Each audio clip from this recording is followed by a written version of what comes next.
Time for the ride home in ENC. This is your 5 o'clock drive with Patrick Johnson. Holy mackerel! More news, more interviews, more ECU stories than you can shake a stick at. Hey, stop shaking that stick. This is the Patrick Johnson Show. Pirates win! Pirates win! On 94.3 The Game. We're going to be up today. We're going to try our damn best. Good to be with you. We got a big football weekend in Greenville. I was hearing a little earlier that, there's still plenty of tickets available at those discounted rates. I hope people will look at the weather and decide, okay, let's go. Maybe the walk-up will be big tomorrow. That's really, I think, one of the hopes. Memphis in a very important football game because ECU is still very much in a conference race. And some things do have to happen, but mathematically they're still in this thing, and there is a probability they could win out. But obviously tomorrow Memphis will present a challenge. That's a good football team. It all depends on really the health of their quarterback, and it also depends, I think, on having a home field advantage with a crowd that's fired up and loud tomorrow. So if you've not purchased your tickets, you can purchase some discounted tickets. Come on out. Root on the Pirates. Game's at 4. Nice time tomorrow. It's going to be gorgeous weather, 70s. And we also have our coverage beginning at 1 o'clock on the IBX Media app, 94.3 The Game and 94.3thegame.com with Pirate Game Day Countdown, the longest-running pregame countdown of Pirate football anywhere. So that is the setup there. We've got Rose football tonight here on 94.3 The Game as they travel to Southern Alamance.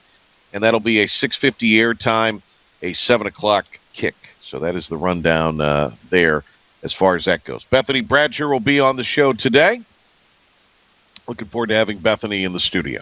All right. I know we're going to get into this, I'm sure, as Philip Pilkington is here. I'm sure we're going to get into this on the top 5. But I do think what went down last night sort of deserves its own attention. I don't know how you feel about it, but we can pair. We can do it this way because I paired all Pirate athletics together. So if you want to do this pre-top 5, and then we can just do. Well, look, I don't know if what do you have audio of Mike Swartz? Yep. What is your audio of Mike Swartz? Just tell me because I've got a cut too. I've got him talking about Trevi being out for the season, and I've got him on why the game was so close. Okay, I'm going to play right now why he said the game was so close. Now, I've got a shortened version. Why don't you play? You've got the longer version. Yeah, I do. So why don't you play that, and then we'll go from there. Guard play turning the basketball over. Pretty simple. Yeah. And guard play turning the basketball over, and it will be fixed. Unfortunately, we were down a lot of guards tonight. So you're in a situation to have to find a way. We get to control the game in different ways, but guards turning the ball over. I mean, you can count the same that I can count on the box sheet. And, again, that is where we were not good tonight. Among other places. And, there's the old saying that that win felt like a loss. I don't think ever more today than that's the case. Now, I know some of y'all are going to say, oh, here's old Pirate Pat, Mr. Positive. Some of you. And here's a 40-year-old, bearded, heavy guy down in someone's basement. Not me, you, who bitch about everything. I get all. Look, I have eyeballs. I sat through it last night. I had to talk about it last night. You think that was a bowl of fluffy ducks? Hell no. But I will say this. There was a situation out there last night where there was just no experience out on the floor. And, Elizabeth City State had a couple D1 transfers. They had the best guards on the floor for certain. Pirates turned it over, acted like they'd never played together before. Yeah. And Elizabeth City State played very, very well from the standpoint that they did the two things you need to do. And they kind of go hand in hand. They did not commit an abundance of turnovers till late. They were single-digit turnovers most of the night. So they took care of the basketball. while forcing 20 turnovers. And then they shot and made 9 threes while the Pirates couldn't hit a fat hog in the ass, to quote Dieb from Greene County. And so that's part of and I'll say this as well. They did a hell of a job defensively making it tough for Gio to get the ball comfortably till late. I mean, eventually it kind of wore him down. But, I mean, maybe, is there some can on this team? Maybe. I'm going to be positive and say there is some can on this team. I just don't know if it's going to happen. I don't know. Don't know, buddy. Yeah, you're down 3 starters for most of the game. Jay plays because he had to. But you're playing lesser competition. You know, that's an excuse against Wilmington. It's an excuse against St. Bonaventure. It's an excuse in conference play. Playing a D2 school. Oh, there you go. I mean, I agree. So There's not a lot of positives you could take away from it. And you can say all of these things, we're going to do this, we're going to do that. And by God, I hope you will do that. yeah. But right now, and it is early, but I'm not sure there's a lot to be very optimistic about this afternoon. Hey, big opportunity, though, to bounce back. It's not like you've got some cupcake in your next game. So that is a positive. I like that it's a tough road game next. Pilk. To challenge the team. I mean, They were challenged last night, Pilk. I know. I'm trying to be, optimistic here. Look,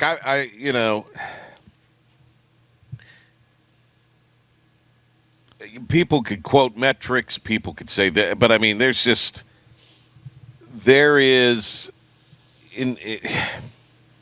an eyeball test. There's a what you put out there and what you do. A1, okay, but it just doesn't look real fluid right now. It does not look good on either end of the floor, quite frankly. Yeah. I mean, they did a better job of keeping them from getting to the basket. But I mean, like, their one-on-one defense. I mean, there wasn't anything that Elizabeth City State was doing on offense that I didn't think was overly special. I mean, it was dwindle it down, of course, take care of the basketball, dwindle it down, and then let guys go one-on-one, and those guys were knocking in shots. Like you said, take care of the basketball. Really, that's what it came down to. Take care of the Now, look, thank goodness ECU made free throws. Yeah, 20 of 40, or 20 of 24, excuse me. We've had some way worse nights at the charity stripe. Good thing last night wasn't one of them. And only missed one in the second half. I have not gone back and watched any of the game at all. I have not gone and looked on my phone. I did see the replay there as it was happening of the final play. And it does look like the ball was stripped away at the angle I saw. And, but you wouldn't have got that call if you'd been playing any other, like a league team, even in your building. That you probably would have had a foul called on you. Yeah. So, I mean, there's, that was one of those Coach Loganisms. The refs know who's supposed to win. Well, I might not go quite as far as, the refs swallowed the whistles, but they just chose not to blow them. Let's just say that. Yeah. But there was nothing so egregious there, like the guy was murdered on his way to the basket, and look, Elizabeth City State people were the happiest people I've ever seen in losing a 1-point game. They were tickled. They were thrilled. I'm trying to be as level-headed about this as possible. And I've seen enough flashes to think, okay, there could be some improved play. But I think Tuesday, thank God it's on ESPN Bulgaria. That's all I'm going to say. Thought you were going anyways. I'm not. Hell no, I'm not now. No, I am not, sir. PJ was on the fence, and he fell all the way off. I was 2 feet in. I was talking about... Oh, you were 2 feet on there. So you got punted over the fence. I was talking about sitting with Darren, and so I had a courtside seat and all that since he would have the space, and I was going to watch from there and be Darren's gopher, but hell no, not now. I'll listen to Darren. Not happening, dog. I don't know. I'm planning on being at the Working Man's Beach all next week for sure. And so it may be on down there because Flow is so desperate for distribution, they'll let you put it on like a .9 channel for some of these. Really? Didn't know that. Yeah, that's what Campbell does. Campbell, I think Channel 7 puts the those Campbell broadcasts on there. Learn something new every day. Whatever. Well, I mean, and I will say this about Campbell. They have the ESPN standards in their framework. So it is for a ESPN Bulgaria Flow Sports production, actually a decent production. Now, I don't know how great of a production it is, but I mean it still looks like cans and strings and Hazard County, but I mean they've kind of got it together. All right. I like it. You ready for the top five? I'm trying to stay positive because we've got a huge football game tomorrow. We do.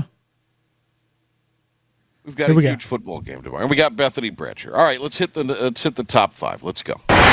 This may very well be our last mission. Let's make it count. This is the Patrick Johnson Show on 94.3 The Game. It's impossible. Now some stories you may have heard. You ready? Or catch it for the first time. This is your 5 at 5 with the P-Man. Did you eat, by the way? No. No. You have not? I wonder you're punchy. Number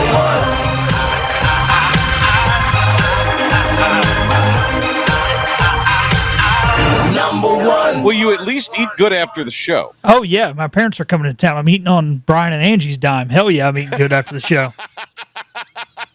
Okay, good. Speaking of which, we got Pirate football tomorrow, baby. I love that. That's why they're in town. Tegan Wilt was asked by me and then again by Patrick. I think this is the one from when Patrick asked him, about whether or not they're going to see Brennan Lewis, and Tegan Wilk in typical competitor fashion says he wants to get everybody's best. We want to face the best teams in the conference. We want to face the best players in the conference. We don't want to play, a team with a banged up quarterback, or a team with a banged up running back. We want to go against the best of the best. I say here. I don't want that for the basketball team Tuesday. I hope maybe there's a stomach bug, a 24-hour bug that goes through Wilmington. But no, yeah, I mean that's who you want. But look, advantage Pirates if their quarterback is hurt or can't play or is limited. You're 100% right. Maker. If he had been healthy all year, this is no. Yeah. Memphis would have been in the playoff. Yeah. And this would be a big uphill battle tomorrow. And it's going to be tough tomorrow anyway. I don't care what anyone says. It's going to be extremely difficult tomorrow. It is. It's going to be tough, PJ. And, the one thing I like about Tegan is I don't think this was just him saying it to say it. This was not coach speak. Like, Tegan means it. I know Tegan. I'm not going to sit here and act like we're best of friends, but I've spent some time with Tegan. He's serious. No, he is, but...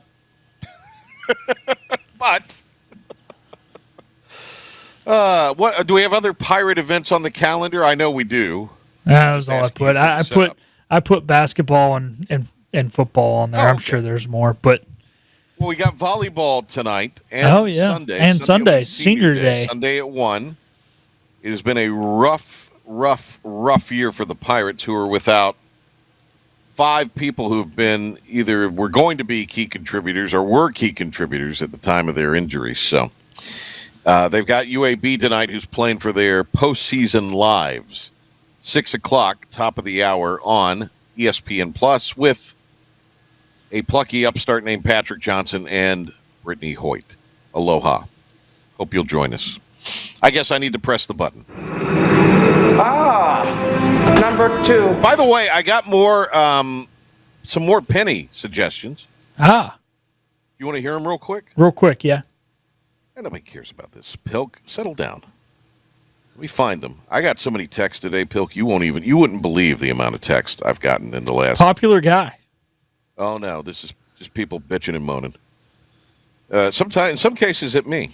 There it is. J.C. Penney was one I actually texted back to the person. That's a good one. It is. Penny loafers. Yep. And then the penny saver. Like the insert in the newspaper. Yep. The penny saver. There you go. Those were pretty good. I think so. I think they were great. Actually, been B Baby Byram. Yeah, those are great. B Baby. Yeah. All right. Number 2, and I like when B Baby contributes, especially with that. That's only something B Baby would have thought of. But number 2, according to On 3 Sports, Coach O, not our Coach O, but this Coach O is linked to the Arkansas job. Go Razorbacks. What do you think? Is DJ? this Cajun Sam Pittman? I mean, seriously. Yeah. It's Cajun Sam Pittman, isn't it? Yeah. Now, he's won a natty. He has. Joe Burrow might have hard carried a little bit, but true. Look, and here's what I think is funny about this. Let's not act like Arkansas is this great. That's a tough job. SEC West jobs are. I know they don't have the West East anymore, but that's a tough job. Right, but that's a difficult. Well, any job like that is tough in the SEC. And I'll say this, Pilkington. You do have some money there because you have Tyson's and you have the Walmart family. Yeah. Not Jimmy and Jane Walmart, but you have the Waltons. Group, the Waltons. So, and look what it's done for their basketball prospects. Yeah. Maybe a Coach O hire would be kind of like the Cal hire. Insert a little life and excitement into that. I don't. They need it, baby. I want Coach O back in the game. I want Ed Orgeron coaching football next year. That's what I want. 3, Otani unanimously. Won't even really talk about that, but Judge beats out Cal Raleigh for MVP.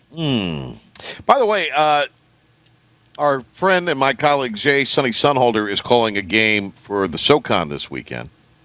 And reportedly, they're doing an interview with Cal Raleigh during the game.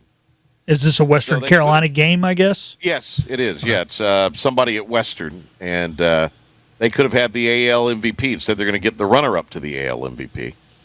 I mean, this is clear why Judge won, because he's Aaron Judge, who plays for the biggest team in the sport. Yeah, I think that's got something to do with it. But also, Patrick, and this we could do a whole segment on this. There is this issue where MVP goes to the guy with the sexiest stats, and he was ahead of Raleigh in pretty much every statistic except for home runs. He did lose to him 1 by RBIs, but a catcher who commanded that staff the way he did and continued to hit when you're squatting and not just DHing, there's so much more. But I don't think that's not taken into consideration. Same thing with the NFL. It's not the guy who's got the most value to his team, because right now Daniel Jones would be the perennial number 1, but he doesn't have the sexiest stats. He is the most valued. Tim Tebow would have won it the 1 year he, pulled Denver out of, nothing. Dude, they had 3 wins when he took over. He had the most value to the team.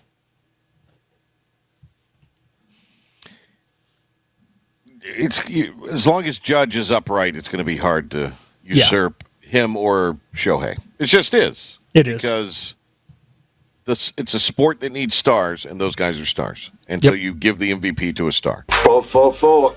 Number 4, very patriotic. So this is the reason we are complimenting it, despite it not being an American. Novak Djokovic wants to retire after the 2028 Olympics with his country of Serbia's flag draped across his shoulders. He said that is a dream retirement scenario. Let him do it. He's earned it. I agree. I applaud him. You are the tennis guy. Yeah. Why not? What's the holdup on this? I don't think there is one. I think that if he came out and said it earlier this week, and if he says it, it's going to happen. Okay. Well, it should. 5. Number 5, it's time, P-Man. You know what's 5 on Fridays. Let's pick our favorite games for the week. What are we watching here with first. I gotta figure this out. You go first. I am going to go Duke and Virginia, because if Duke knocks off Virginia, Duke would pretty much be the front runner for the ACC championship game. Want the chaos. The chaos, baby. That's why we're in this business. We ain't in this business because it's all sunshine and rainbows. We're here for the chaos. We're certainly not in it for the pay, I can tell you that. So yeah, I'm with you. The chaos is fine. I don't particularly feel like Duke will win. I think Duke losing to UConn is a harbinger of how bad things are. And didn't Virginia lose last week? They did. So they're not going to win. Now, they got to come to North Carolina for the second game, but it's not like they're going across the country. So I mean, interesting thing. Duke 4.5-point favorites. Well, Virginia, let's face it, has not been. Duke hadn't played a complete football game all year. Right, they have not, and they've not been anything special. I know Miller would have us get all gooey britches over Notre Dame and Pitt, but I mean, Miller's still dabbing his tears up from that backyard brawl last night, and it was ugly on the hard court. Yeah, I'm just looking and seeing if there's anything that is. I mean, I guess Iowa USC, but again, it's one of those games. I mean, it's two teams. Weather though, 70% chance of rain. Does that help the Hawkeyes? In LA? In LA, yeah. La Land's getting rain. Yeah, probably helps the Hawkeyes. I don't really see anything in football that excites me on any level. I mean, it's kind of, October's meh. Yeah, you get your SEC games, Florida, Georgia. Georgia's going to roll it home. Bama's going to roll it home. Sure. South Florida Navy tomorrow. Let's keep an eye on that. Okay. Go For midshipmen. obvious reasons. Yeah, go mids. Bop. What's going on in the NFL? NFL, intriguing one here, PJ. Chargers at Jaguars. There's a lot of sexy matchups that people are talking about, but Jaguars still very much in the playoff thing, but they laid an egg in that fourth quarter last week. So do they bounce back? They also had the huge personnel blow this week. Yeah, no more Travis Hunter for the year. No more Travis Hunter out for the year. So that's will he play two-way again, you think? They're going to try. Okay. You don't draft that guy that high. He was never good enough at either spot not to try. But I mean, he's out for the year right now. Yeah. I'm looking at this. Kansas City, Denver. Kansas City, Denver. Dude, Seattle and the Rams. I like that. That's fun. Yeah, that'll be fun. Detroit, Tampa, Philly is Detroit, Philly Sunday night. Tampa at Buffalo. Tampa at Buffalo is interesting. See if there's any college basketball. Maybe we'll do that in the final segment. All right, stay tuned. Oh, Georgia Southern, Pirates opponent next Friday. Hosts Johnson C. Smith tonight. That's another CIAA playing a D1 matchup. Georgia Southern should be on upset alert based on the CIAA play last night of Elizabeth City State. Bethany Bradsher at the studio when we come back. Back to the Patrick Johnson Show on 94.3 The Game. Welcome back. We got a jam-packed show, so let's get started. Deep breath. Here we go. All right, get you to the weekend edition. Nice to have you with us here. Bethany Bradsher in studio with us as promised. Great to see you. It's good to be here, Patrick. Bethany has written books on Keith LeClaire, on ECU baseball fandom, on the Dixie Classic. The Dixie Classic, tournament. But the Big Rock. That's what I couldn't think of. Big Rock. It's so cold this week that you're not thinking fishing. Yes. On the Big Rock, you name it, Bethany has written an article or a book on it, pretty much. Pretty much true. Someone said to me the other day, hey, how about your golf book? And I had to think about it for a little while. Which one was that? No, I didn't write a golf book. You didn't write a golf book. They were confused, but the fact that I wasn't sure if I'd written a golf book means I've written a lot of books. I have written a tennis book, so I don't know. Yeah, I remember the tennis book. Could you do a Harold Varner book? Is there a call for that, you think? I think it is. Yes, I think there is. Let's speak it into existence. Okay, manifest it. I'm going to put it on my vision board for 2026. So Harold, get with Bethany. Give us a call. That's right. And do the Harold Varner story. Okay, because I need a golf book. It's a great story. It is a great story. No doubt about it. And that's essentially, when you do decide to write a book, obviously you have to have a great story. Yeah. But if you found yourself where it becomes so multifaceted, that's the, I guess the trouble in doing that is what is left on the cutting room floor. Yes, that is an issue. You have to kind of figure out, if it's someone's life, like a lot of what I've written have been memoirs or the story of someone's life, you have to figure out what moves the story forward. What are pivotal events in someone's childhood, for instance, that embody the themes of that person's life that we're trying to really drive home. Right. Because you're not going to include everything that ever happened to them when they were 7, but something that happened to them when they were 7 might have been very pivotal. Mm-hmm. So, has there ever been anybody who didn't want to talk about something that you had a sense was pivotal and they glossed over it or didn't want to talk about it, or I'm not talking? A couple of times. Now, the fact is, a lot of my ghostwriting projects have been funded by the person that I'm writing about. So you're like, okay. So the self-editing is happening, Sure. and then the books I've written independently aren't as much biographies. Well, Bones McKitty, he had died, 15 years earlier, so right. I didn't have to worry about that. So it was posthumously. He wasn't controversial in any sense, really, but he was funny. Yeah. Oh my goodness, he was so funny. Yes. Bethany Bradsher, noted author. What's the website where people can get books? BethanyBradsher.com. Pretty complicated. Very complicated website there. So, Dickie Carrata, we've had Dickie on the show. Dickie loves Pilk, by the way.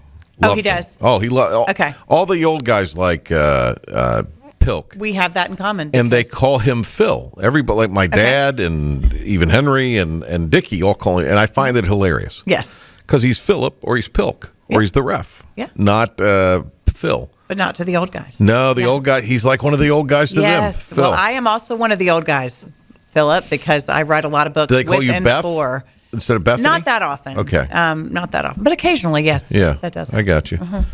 Well, you were the editor on the Dickie Carrata book. That's correct. So tell us a little bit about that process. So Dickie found me through Tracy Robinson, who is now the widow of Harold Robinson, who was wonderful. Harold was a legendary high school football There's coach. a book. Yeah. Well, I worked on a book that he was actually doing it. had He was writing a book, Oh, no, wasn't it's he? out. Oh, it is out? So Okay. his book, I call it the Mayberry of Eastern North Carolina, because it was all about growing up in Washington. Okay. That's right. He had written a whole selection of newspaper columns for the Washington Daily News over a number of years about growing up in Washington. So what I helped him do was turn those into a book. I got you. And it was so much fun. I had a great time, and he is so missed already. But Tracy and Harold, who are great friends with Dickie, said, hey, you need to contact Bethany, because he really wanted kind of an accounting of his time here at East Carolina as a two-sport athlete. He also has this tremendous group of friends who he played with in the late 60s and early 70s. They still tailgate together. They do all kinds of, trips together over the years. And he was doing this thing where he was emailing his teammates little bios of, say, in a certain moment, one of the guys, Right. Wes Rothrock, say, and he would send Wes's little bio from his media guide in 1971. And then all the teammates would reply with little comments. And he had this thread going. And it was so neat. So from that, other people were saying, you need to put this into a book. And the book turned into his memoir, which has more commentary on the elbow room than any book that has ever existed or ever will exist. It's just hilarious. That's another thing that age group loves is the elbow room. It's the elbow room. They I mean, love I think the Dickie elbow was room. like the honorary, Well, mayor. Of when the he place. says I was going to buy it, he was serious. Yeah, I think he was serious. Yeah. And but he loves being a pirate so much. I mean, you could pick up on that. Oh, yeah. And, one of the little moments that we didn't plan, because he originally, this is a little behind the scenes, inside baseball, is that Dickie originally wanted his cover to have 2 old photos on it. And the 2 old photos I refer to are now on the back. So if you see his book, they're on the back. Right, okay. And the cover designer kept giving him these covers that I thought were great. He didn't like them because the colors were too dull. And the cover designer and I were saying, well, that's the colors of, these are old photos. Time, yeah. And he wanted blue sky and green grass and vibrant color. And I couldn't figure out how to solve this. The cover designer, Stephanie, who's a genius, she said what he wants is a new picture. That's what he wants. He doesn't want the old pictures because of the kind of color that he wants.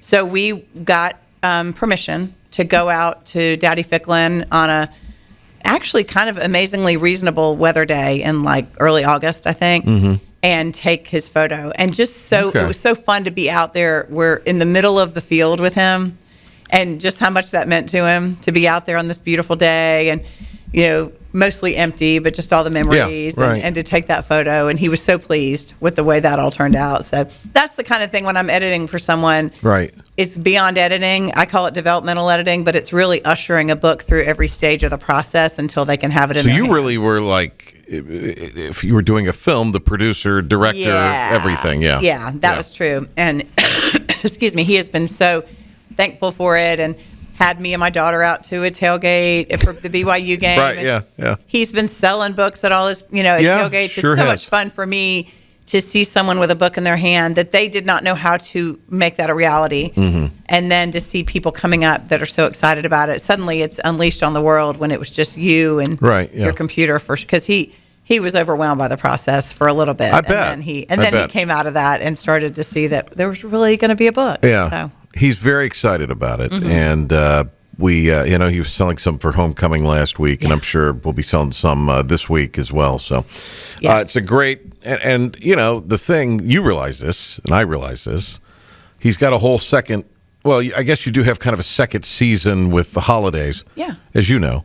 But then he's got a whole second season with baseball around the corner. Yeah, that's exactly right. And what I've learned, because I have baseball books and fishing books, is that not only is baseball, then for me, the big rock rolls in, and then all in the middle of that is Father's Day.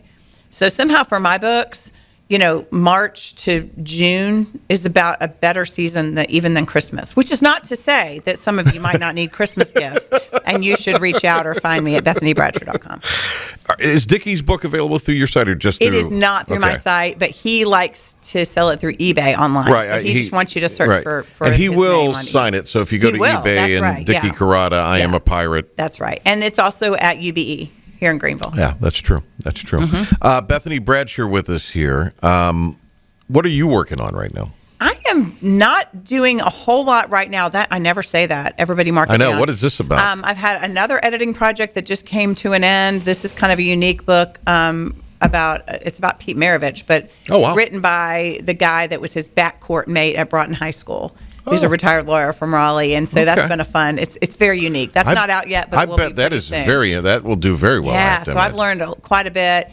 I have some things on the horizon. I have one ghostwriting project I'm halfway through that I'm not going to tell you who it is right now because he may not want me to tell the world, but in due time that'll happen. Right. I've got a couple of ghostwriting agency books that are coming up that aren't regional or local in scope. So I've got a few projects, and I think you're staying busy. I am staying busy. I also do college essays as a side hustle for seniors, and that season is finally coming to an end, but I've been very busy helping seniors with college essays for the last couple of months. Who needs Chat GTP when you have Bethany Bradsher? Nobody needs it.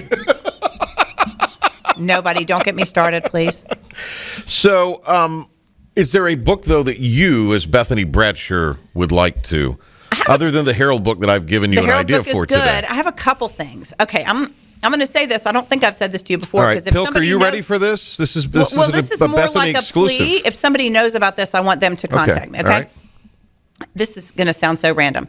I listened to a podcast about who shot JFK. Okay. Yeah. It was produced by Rob Reiner and Soledad O'Brien. Yeah. Like 2 years ago, and they talked about that Lee Harvey Oswald had gone to a CIA training program at Nag's Head in the 1950s.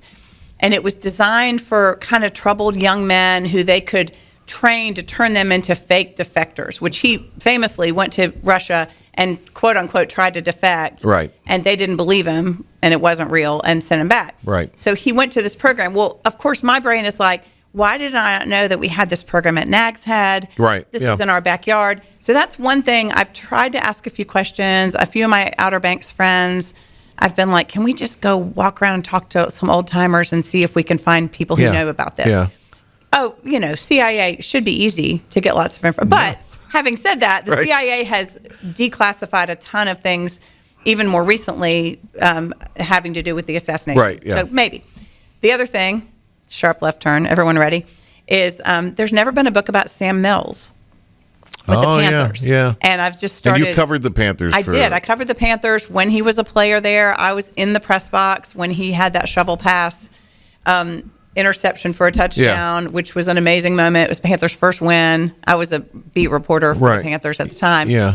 And I've reached out to some Panthers friends, and no book exists maybe someone started working on one a few years ago, but I'm trying to find out if that is still actively happening, or because I think he's an amazing story and very inspirational. Pilk is a big Panther. What do you think of that, Pilk? Punch yourself up there so Bethany can see. Yeah, no, I love that idea, especially now that the team has so embraced the keep pounding philosophy. And that's something that he said when he was first diagnosed with cancer. He gave a speech on January the 2nd, 2004. It was the night before the home playoff game against Dallas. He gave a speech to the team, and he said that he was going to keep pounding through cancer, and they needed to keep pounding throughout the season, and the team has so embraced that. So I love that idea, Bethany. Maybe, I don't know if you know Jim Zoki, but I can obviously get you in contact with him because, he is very much, he's the only, I think, original Panther left. I think he's the only guy from 1995 that's still with the organization, so he would know who to talk to. That's great, and I was there in 1995, so I would love to talk with him, and, if the name of the book, this theoretical book, if it isn't Keep Pounding, then none of us are doing a very good job. So, you've already got a title. That's right, and there's a statue, and obviously, so that's the kind of thing. I think for me, it's like, do I have proximity? Is it a story that hasn't been told yet that's compelling, that needs to be told? So always looking for ideas, Harold Varner and otherwise. That's a great idea on my part. The Sam Mills thing's great too. That would be fantastic. And the CIA thing is intriguing. I'm just worried about we may never see you again if you get too deep. I mean, Nag's Head is only so big. Are they going to disappear me from Nag's Head? I hope not. Okay. It's like a new lost colony. I mean, I'm kind of glad we have a recording of this. Yes, because at least there's something to go on. Right. Yeah. So when there's a true crime doc on that's right. Yeah. Then my husband and all my children do famously track my location, and well, they should, and say things like, "Mom, I know you're at the gym, so I'm not going to call you right now." It's a whole different thing. So, you wrote an article back in the late summer. Yeah. For a publication, NIL-Wire, NILwire.com. And it was about, this is very interesting, sports analytics. And is this more of like an essay? Is that a great way to sort of... It was a reported article where I had to make sure I talked to several, college administrators, and I also talked to some professors, including regionally the UNC Charlotte, a guy from UNC Charlotte, because they have quite an extensive sports analytics program at UNCC, which I didn't know. So I guess just, and NILwire.com or NIL-wire.com, people can check it out there. What is the clashing of those worlds, if you will? Well, the idea was, this was shortly after the House settlement, the NCAA House settlement came out, which, has created a world that we're still very much in the early stages of navigating, where there's a pool of money available for universities to, pay players from.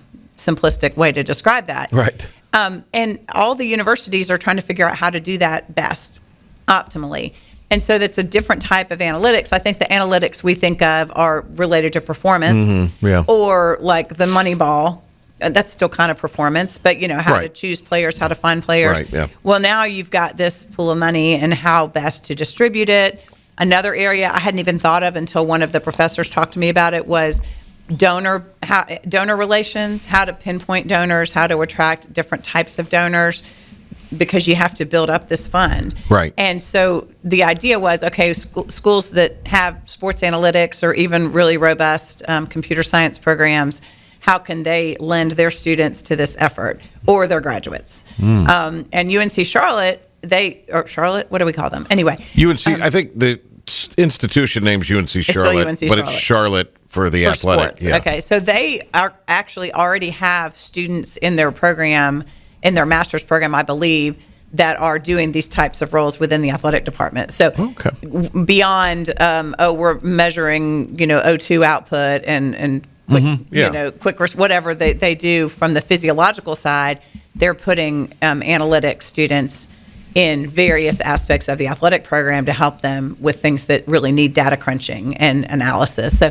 it was kind of interesting to pursue, the idea was, what are some things that this new settlement, make possible, and what are some questions that it raises? So that was fun to do. You have been doing this sports coverage thing for a minute and writing about it. Just a few minutes. Yeah, a few minutes. What is your personal? I mean, that's fascinating. But what is your personal kind of thought on the path we've gone down?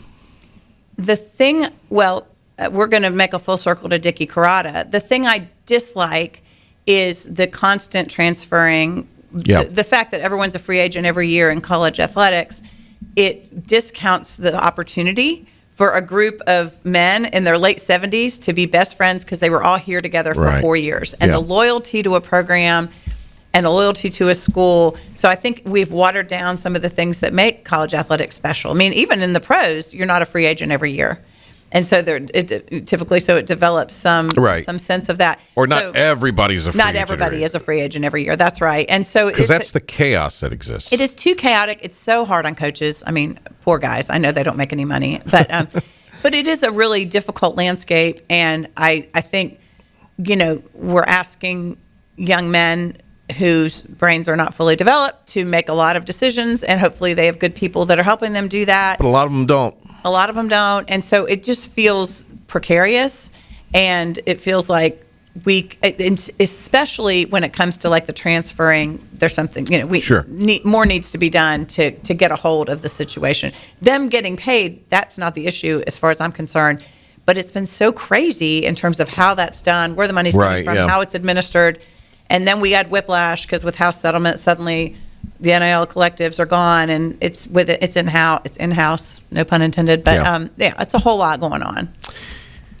The other part of this, and you would think the colleges and universities, as smart as they're supposed to be, would figure this out, that it would be sort of what we saw at Duke with their quarterback. Now, I'm sure some fans after their game last week feel buyer's remorse, but I mean, we'll pay you X amount of dollars based on this deal, but it's over 2 years or it's over 3. You would think there would be more locked in, and I guess maybe we're going to go there. I think that's the hope. But again, how do you get the toothpaste back in the tube when the other part of as much freedom as they've had? The players aren't going to give up that autonomy. They're just not. You just don't take that away. So, and there's not going to be. They're not going to unionize.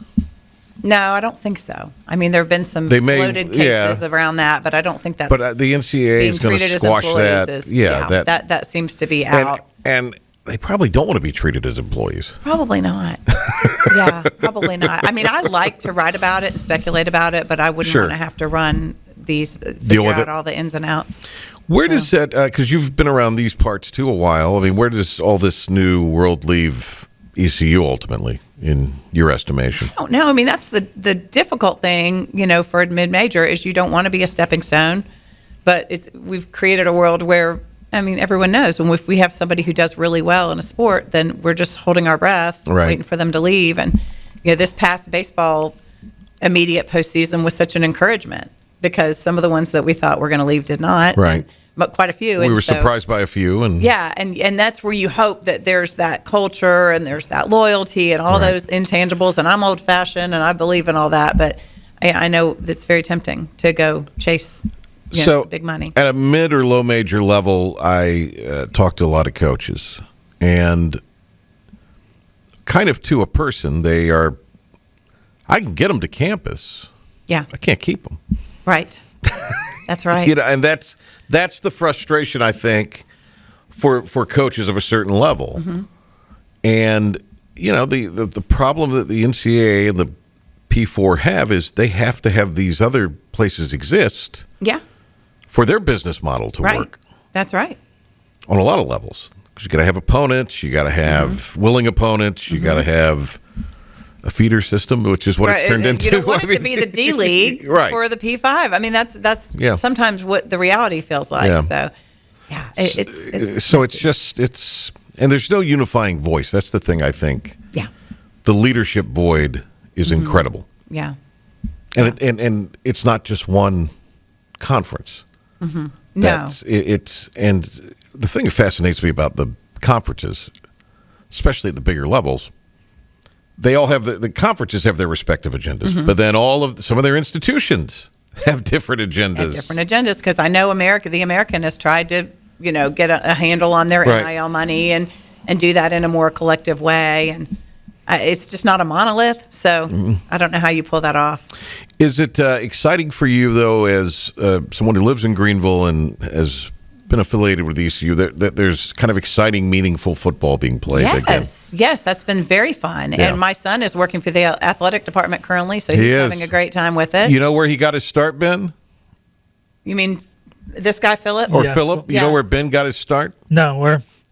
Doing helping Sonny and me during football games. Carrying cords for Patrick. Oh, my goodness. Rose football games. Yeah. When Ben was a Rose High student. Yeah. He was there every time. He was there. There was one time Ben wanted to hang with the students. I said, you can go hang with the students. And then he was a Josh Graham intern after that. That's right. He was, wasn't he? He sure was, so wasn't he spent a fair amount of time in this building. Yeah.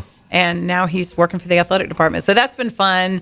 Just from the inside, he was at the Hall of Fame banquet Friday night, and getting to experience a lot of cool things. So I'm grateful that this season has been what it's been so far. Now Saturday, tomorrow's game against Memphis is very important, and obviously we've got some road to travel still. Sure. Yeah. I think with Blake Harrell, I don't know if you know him or not, but he is probably as genuine a person we've had since Skip, and you knew Skip very well. Very well.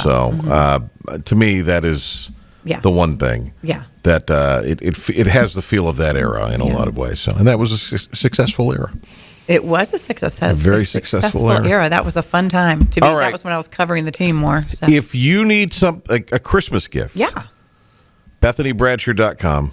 BethanyBradsher.com. Yes, that will send you to like the Amazon links, but also if you want to reach out to me and find out where to get a signed copy, or if you're in Greenville, we have books a number of different places. Okay. Then you can also email me, and that's just BethanyBradsher@gmail.com. So if you know my name, you know my email and my website address. Yeah. It's great to see you. Thank you. It was so fun to be here. Thank you for being on the show again. We'll get you back again really soon. Thank you. Thanks for the ideas. All right. Well, I have a lot of them, as you know. Bethany Bradsher with us. And again, books, BethanyBradsher.com. What is Pilk telling me here? Oh, okay. Yeah. All right. We're coming back with the final. Pilk's got to direct me. It's like you and Dickie Carrata. All right. It is the Patrick Johnson Show. And when we come back, we will have the wrap on this week. So stay with us. And now, the stunning conclusion. Why is everyone screaming? On 94.3 The Game. Okay, thanks for being with us here for another fun-filled, get you to the weekend edition of the Patrick Johnson Show. Along with Philip the Ref Pilkington, I'm Patrick Johnson. Pilk will be out at our Fort Game Day 3.0 locale tomorrow, as it will be Pirate Game Day Countdown, 1 o'clock from outside the Town Bank Tower. East Carolina University will be playing host to the Memphis Tigers. Go Pirates, and don't forget Row High tonight as the Rapids in the second round of the playoffs travel to Southern Alamance. That'll be at a 7 o'clock kick. Thanks to Bethany Bradsher being with us. Pilk, have a good show tomorrow. I'll see everybody in minutes. Have fun. On ESPN. Yes, on ESPN Plus for ECU volleyball action. Have a great weekend, everybody. Be safe.